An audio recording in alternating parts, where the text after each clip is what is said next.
Ladies and gentlemen, welcome back into the Buster Show podcast. Today, we're very lucky because we have my friend Rob Gough in on the show. Rob, how are you? Good to be back. You're looking great. Thanks, man. Likewise. But truthfully, the Lincolns and Da Vinci's behind me really spice things up. They did. It looked good. You got that Lincoln beard working. Thank you, thank you. So the last time you came on, you were on Talking Shop. So now this is the Buster Show, which is a little bit more general. That's all card specific. This is, people who are interested in entrepreneurship, interested in all of that stuff too, but a little bit broader.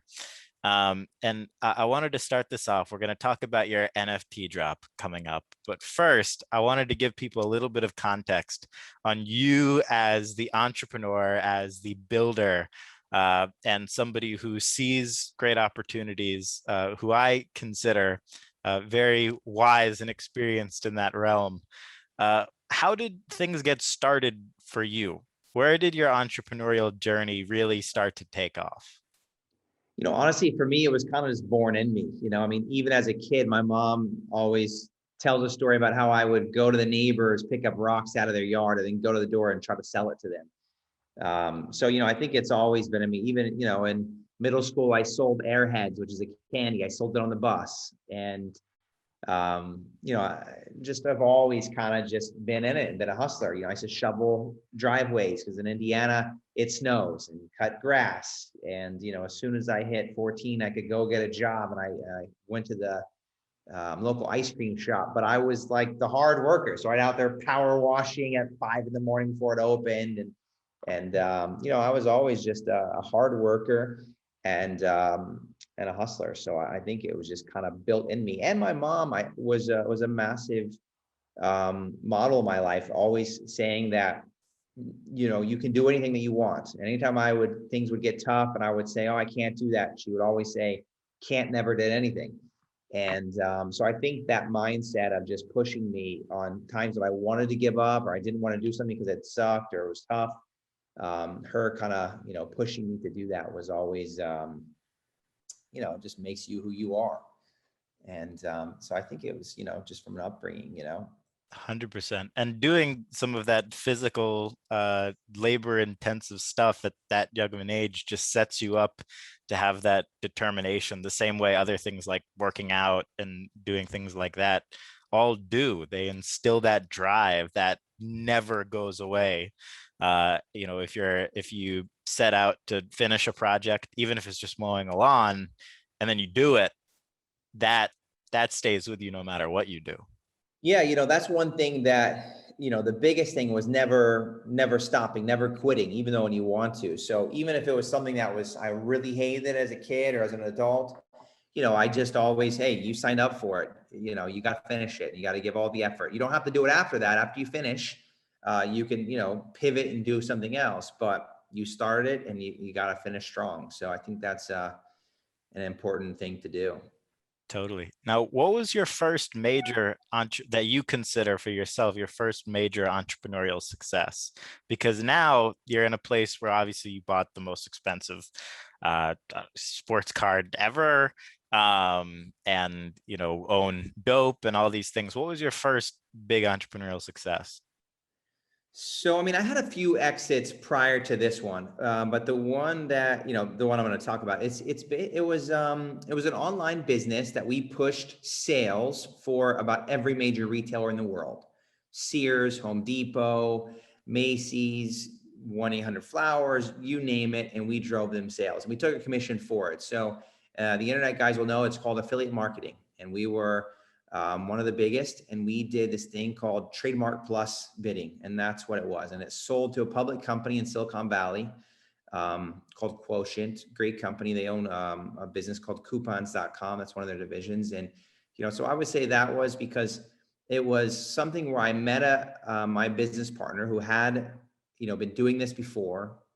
And it was something where we said, we're going to sell this, we're going to grow this thing and sell it within 3 years. And we did that before the 3-year mark. And so it was a hustle, and it was great business. And it was the first time I sold to a public company. And that's why, we hired an investment bank, and the other deals in the past, I kind of did privately and did it myself. And so I think that was my first, I guess, big one. The other ones were But great and it helped me get there, but that was a great win.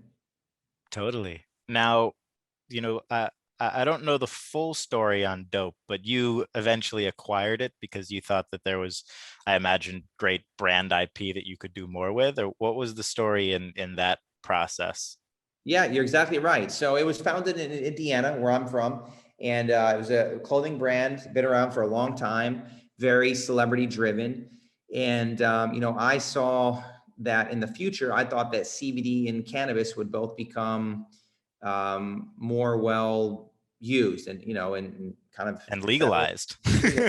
Yeah, exactly. So it was kind of a future assumption. And so I bought it because I own the word, I bought the trademark portfolio, which was very vast. And I bought, I own dope.com and dope on social media. And I just thought that would be very important. And prior to doing that, I did some data, market research, and found that a majority of consumers would pick the brand Dope over anything else.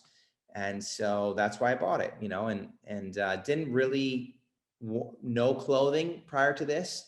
And so, you know, figured it out along the way and had a nice exit there to a company in Sweden, and they bought the trademarks for clothing.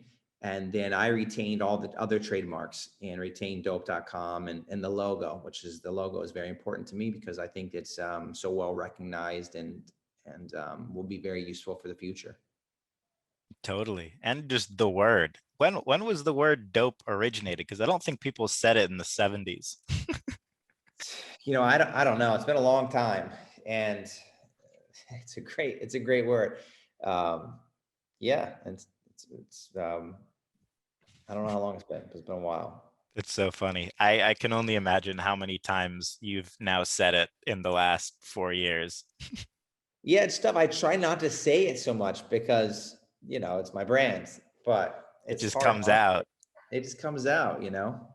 Hey, owning the trademarks around a word that everybody says is not a bad problem to have, you Yeah, know. it's dope. It's expensive though, right? Because the problem is when, in clothing, everybody thinks that it's a word and not a brand. So, people will start up dope barbershop or dope this or dope this, and they think it's a word and it's not, it's a brand. So it's just like, my lawyers use the analogy of you can't go and start up Nike barbershop or Nike pets or Nike whatever. I mean, Nike's a word, it's a Greek god, but it's a brand. And just like you can't use that, you can't use the word dope thing. So it's tough because people start these small businesses and they think that they're able to use something, but it is, according to different governments, it's a trademarked word, and it's a brand. So it's expensive to police. I'm very glad Right. that there's somebody else policing that mostly Have you now. thought about like licensing it out to the barber shops? Because I don't think you're competing with them, are you? No, but it hurts your brand, Right. So, Yeah. as you're building a specific kind of niche market, having dope everything else kind of hurts you. So you got to be very careful. Right. But right now, looking to maybe do some license deals, watches, bicycles. Those are kind of the two on my hit list at the moment. Totally. I mean, those are great ones. Watches. Oh my God. And are you a watch guy at all? Yeah, but I only wear Patek Philippe, so I don't really like, it's just I one watch, that's it. One type of watch. Right. You're more of a wearer than a collector? No, I mean, I've got, a few, but yeah, they're I don't know if you know anything about them, but they're great collections. They're great watches. Uh, Totally. but Yeah, watches appreciate much better than vehicles. they've been doing really well. Yeah, they've been crushing, especially during this time that we live in now with, rare assets are definitely going up. Totally. Yeah, a good friend was breaking down the watch market to me, and it's so much more complex than I thought because all these big companies like Audemars, for example, they'll only sell the watches to people who they think and deem are collectors, so that if the collectors then go out and sell it, they'll never sell to that person again. Like it's insane the dynamics from the company side because they sell so few. Yeah. Same with Ferrari and the other things. They try to Is it figure that really? out. When times get tough, they'll sell to anybody. That's pretty funny. Now, you got into sports cards at a fantastic time as well. What made you go? Because when a lot of people and even wealthier people have gotten into it in the last year or two, Right. everybody looks for the shiny stuff. Like they just go out and buy 100 Luka Doncic PSA 10 rookies.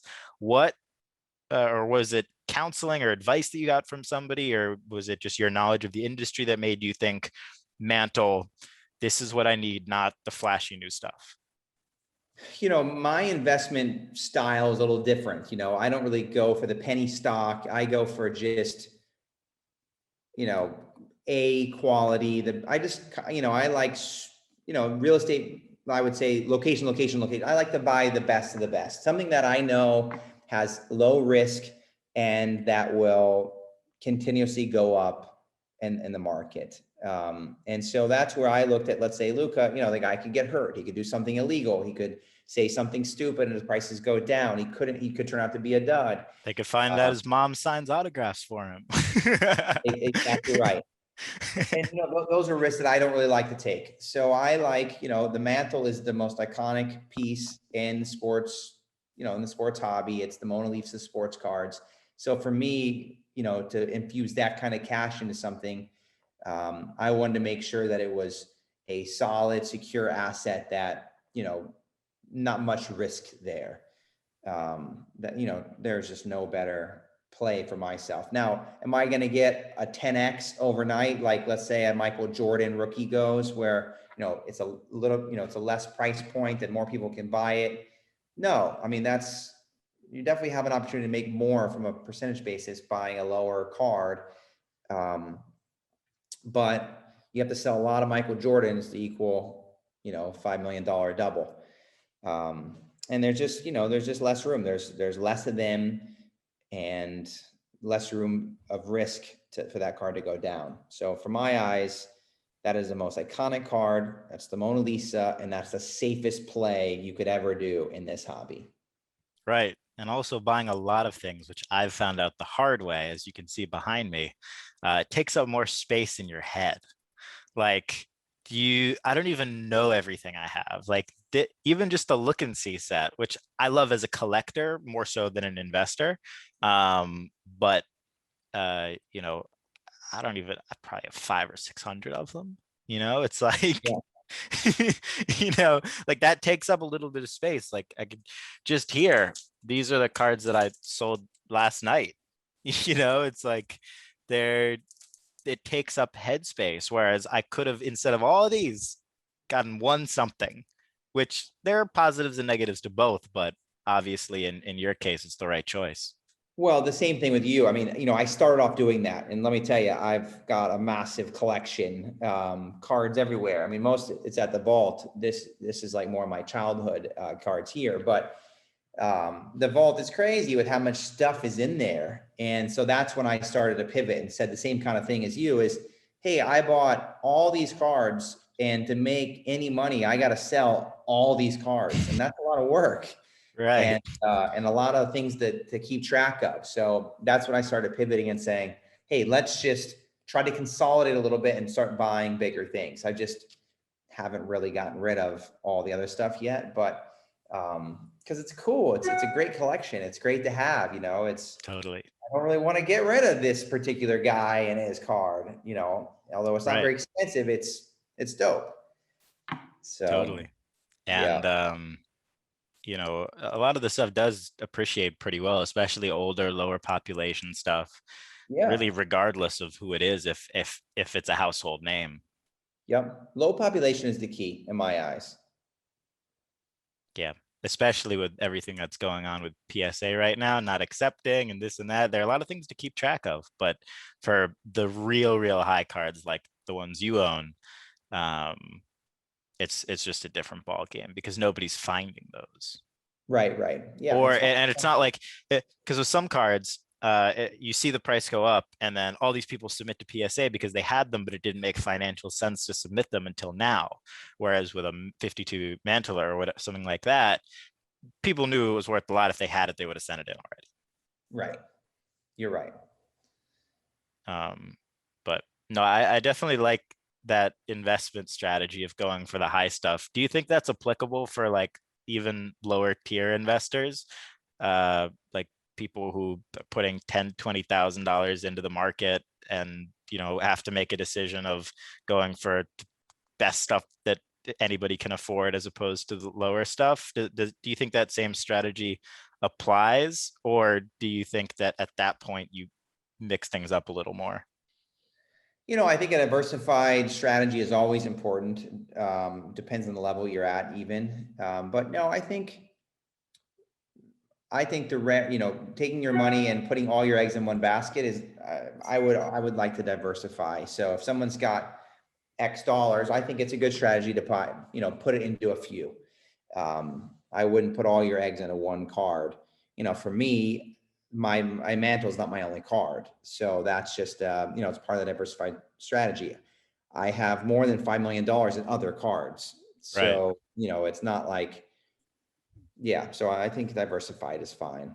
But I would, maybe do 20% of your portfolio into a high-end card and then maybe differentiate yourself from the rest. Totally. Now you mentioned that the mantle was the Mona Lisa uh, of cards. How how did your NFT journey get started? And Yep. did it come from when you bought the mantle, this was something you always wanted to do? Because one of the big reasons why I wanted to do this now is because you have your NFT drop coming up with the mantle Mona Lisa. I'll insert a picture over it so people can see if you're watching the video. But uh, where did this idea come from, and what details can you sort of share about it? Well, I started buying NFTs last year, 2020, and got into that as well. I was buying cards and buying NFTs. I thought it was a really cool industry. And so What when NFTs were you into back then? I've got a few. I've bought a few. I don't really like to talk about because I don't like the spike markets. You know what I mean? Right. But trying to think of what I have the most of right now. I think I've got the most of Trevor Jones, Bitcoin Angel. I've got the most of those because that was an open edition. Um, but then I've just got, a sporadic collection. Um, and so, yeah, so I thought this would be a perfect thing to do. Mantle, but replacing Mantle's face with Mona Lisa because Mona Lisa sport cards. And if you look closely in the card, it looks like the card was made over the actual painting of Mona Lisa. So there's like paint coming through from the original. Each of the NFTs are signed by different people. So the one of one is signed by the founder of Bitcoin, because without him, well, the founder, no one really knows for sure, but that's what we think. And without him, then the rest wouldn't be there. Then the one of 30 is signed by the founder of Ethereum, because that's, what you'll buy the NFT in. Then the third one looks similar to my card, and in a big glass case, and it kind of goes back to the first mantle that I owned as a kid, because when I owned the one as a kid, it was a reprint, but my mom sent it to me. It was in this big screw down case. So it's kind of, the case is kind of a combination of a PSA looking thing, but it's also really a big case like I did as a kid, and how my reproduction was housed. And that one's signed by me because it's my card. And then the last one, that one is signed by Mona Lisa because Mona's face is on it. And you'll see too on the NFTs, there's a lot of hidden Easter eggs. So on the backs, all the backs are different, and they've got just super cool things that you kind of have to, a lot of them you have to be an NFT kind of, passionate about NFTs to understand, or maybe Ethereum, passionate about. There's a lot of things that you kind of have to figure out, what they mean, why there's so many zeros in the back, or they all mean something. So there's a lot of Easter eggs that an NFT collector, or a crypto fan will, I think they'll maybe not understand, but they can figure out everything is there for a reason. So it's beautiful. And I tapped a great friend of mine of a long time, an incredible, artist, who's known in the space and has worked with, the greats. He's worked with people for many years, and he's worked with all these guys for many years. He's just really great. And so tapped him to do it with me. So it's been a long process. It's taken a lot longer than we should have taken on it, but wanted to make sure it's perfect. And I think it's freaking gorgeous. I And love that. Well, this guy would be very proud. oh, yeah, he would. He would For love it. for I those mean, listening to the audio, I held up a Leonardo da Vinci card. But no, it's super exciting, man. And I know, you mentioned as well wanting to work smart contracts into NFTs, because as we all know, that is the future of everything NFTs. It's how tickets to games will be sold. It's how concerts will be sold, and everything will have different levels of access points that are transferable. And most importantly, the problem has always been that the most famous and best, greatest artists in the history of the world haven't been rewarded for their own work, because Da Vinci never saw the 500 million that his work was sold for. Basquiat sells a piece for 5,000, then it gets sold for 100 million or 50 million on the secondary, and there's no royalties received of that.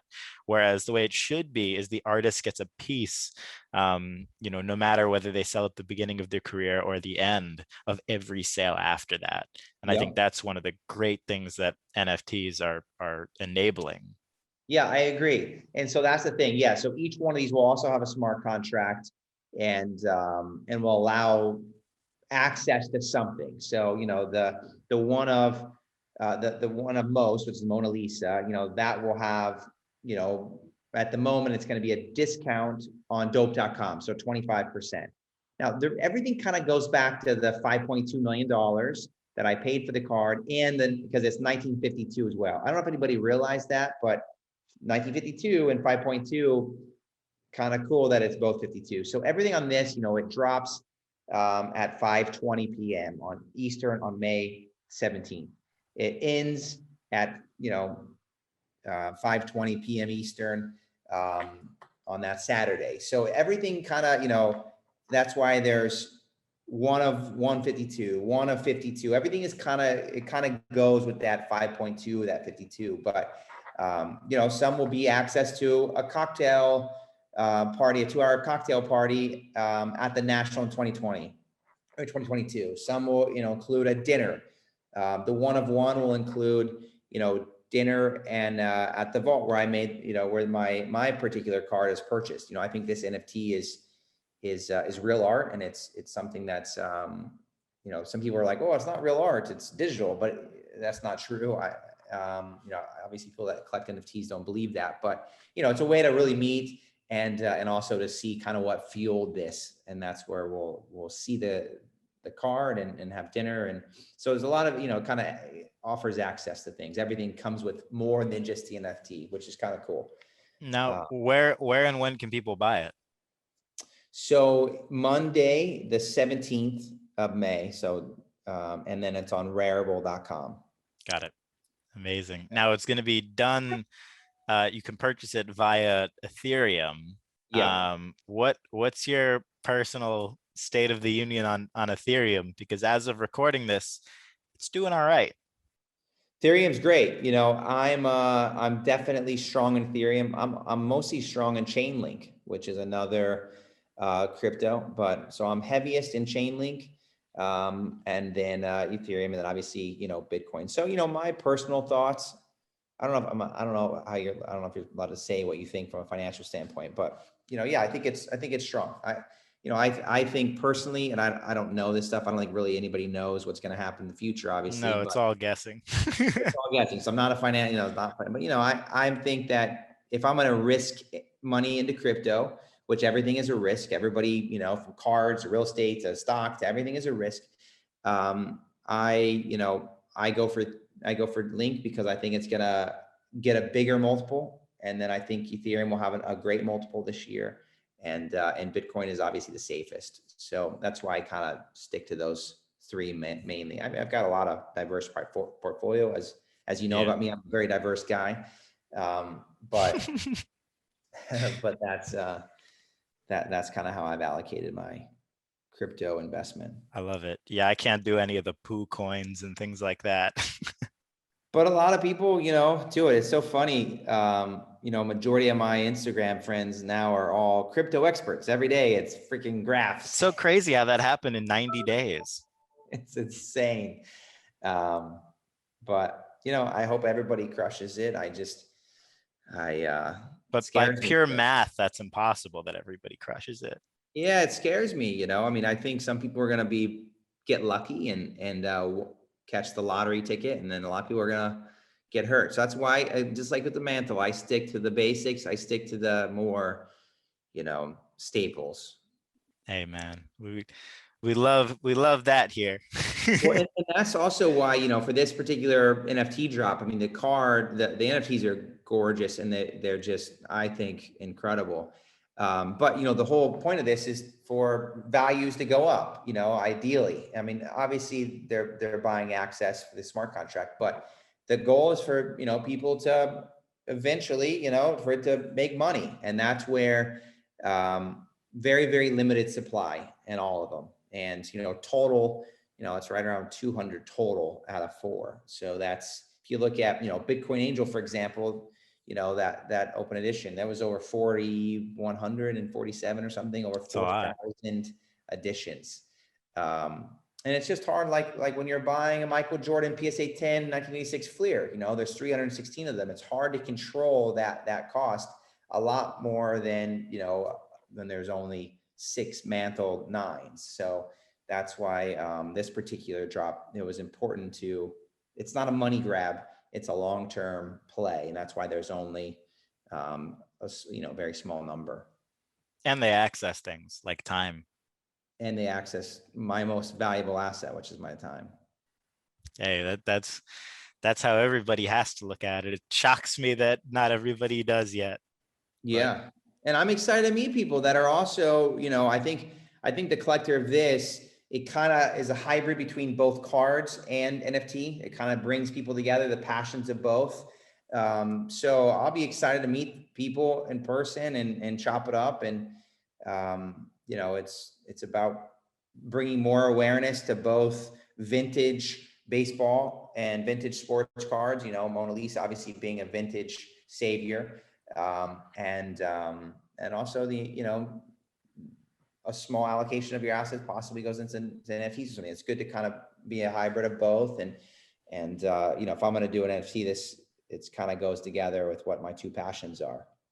I love it, man. Well, I can't wait to see. So you said May 17th, Yep. uh, Monday. Monday on Rarible. Yeah, I think it's going to sell out pretty fast because it's so, there's not a lot of editions. So I hope that it does, and I hope that people, enjoy it and see the beauty in it and see why and see kind of the figure out the Easter eggs. Totally. And then you'll see them at the National, which it seems like it's gonna happen. It's probably going to happen this year. I just didn't want to risk it and Right. do it for the national this year, and then It'll figure definitely out be how to back next communicate with year. everybody and or maybe somebody is still, maybe COVID keeps them from coming, and then so they own the NFT, and and they couldn't make it because of COVID, and No, so I totally. didn't want to put anybody at risk or anybody questioning what to do. So A that's why. true man of the people. Rob, thank Let's you. go. Thank you so much for doing this. Dude, thank you so much for having me, and I can't wait for you to see it. on Monday. You're gonna love it. It's incredible. Oh yeah. Well, find the man at Rob G on Instagram, and catch you all next time. Thanks again. Thank you, sir. Appreciate you having me. Boom.